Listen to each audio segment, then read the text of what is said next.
Everybody, this is Jim at SP500chart.com using time-honored techniques to understand modern markets, featuring daily technical analysis videos of the S&P 500 index. If you are watching this on the 20th of October, thanks for being a subscriber. If you're looking at it and it is not the 20th of October and you tried to find it on the 20th but couldn't, then consider subscribing. As always, this video and the website are for educational purposes only. Nothing stated at either is intended to be used as investment advice. I can draw lines on charts, but you have to draw your own conclusions from your own research and make investment decisions that are suitable for your personal financial situation. And nothing has changed from yesterday to today. I'm still not a licensed financial professional. I'm just a guy that draws lines on charts. So let's look at the S&P. Okay, we are looking at a 10-minute chart, and all I want to show you is that this is just a big jumbled up mess. We got a lot of volatility up here, and why should that surprise us? Because we've also got a lot of volatility here. It's just absolutely nuts, and I'll be honest with you, extremely difficult to follow, because we're seeing changes in trend that are happening within 30 minutes, let alone over the course of a day. So, for that reason, I am not invested in this market right now. I have no position whatsoever. And the reason is this volatility. I can't babysit things throughout the day and watch things all day long, so I would rather just sit it out and wait for things to calm down a bit. They will. Wait for either a major line of what I believe will be resistance or support, either here or here. Wait for one of these guys to get tagged. Trying to make every last little bit of money out of every last little move is really extremely hard work right now, and I'm frankly not able to watch it minute by minute like that. So, with that said, let's still look at it and see what happened. First off, I'm going to erase this line right here because I need to redraw this in just a bit. We did well with the call yesterday that a break from this orange line right here should be setting up a downwards move.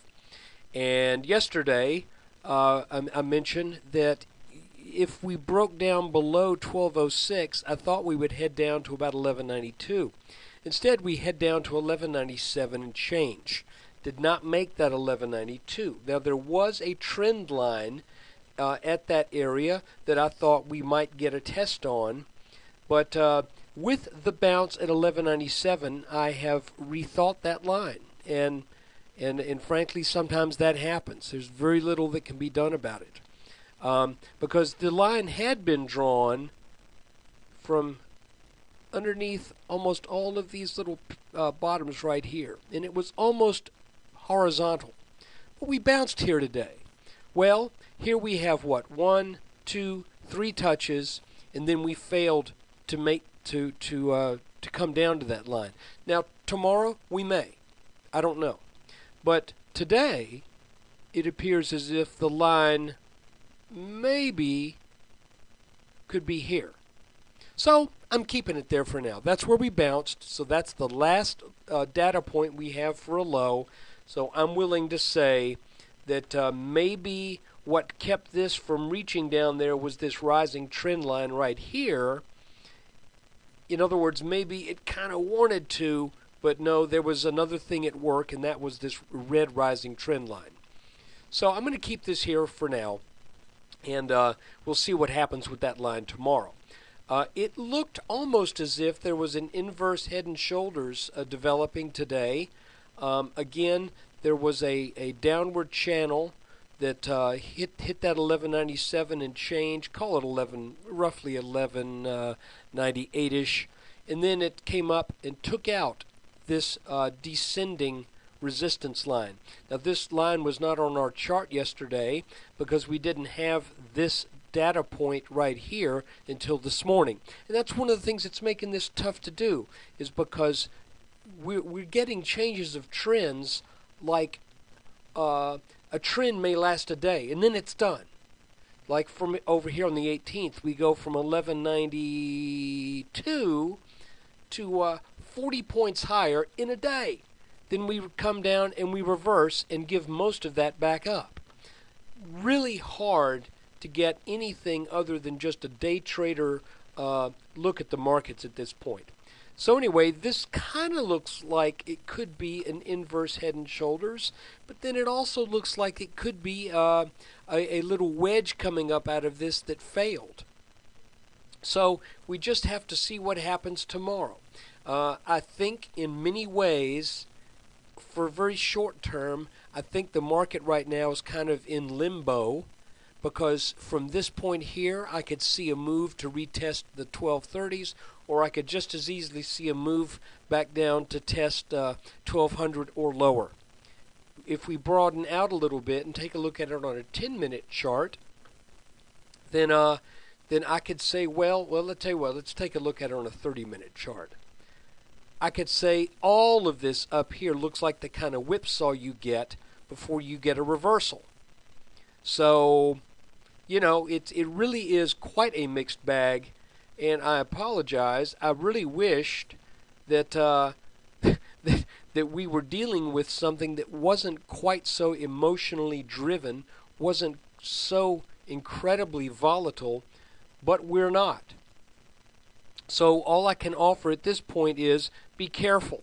I think if we look at some parameters here, if this gray line gets taken out, and additionally, if that 1192 level gets taken out, then I think the market is probably going to head down to the mid 1100s, 1140s, 1150s. Okay, I think that's still something I feel I feel comfortable with that prognosis on that condition.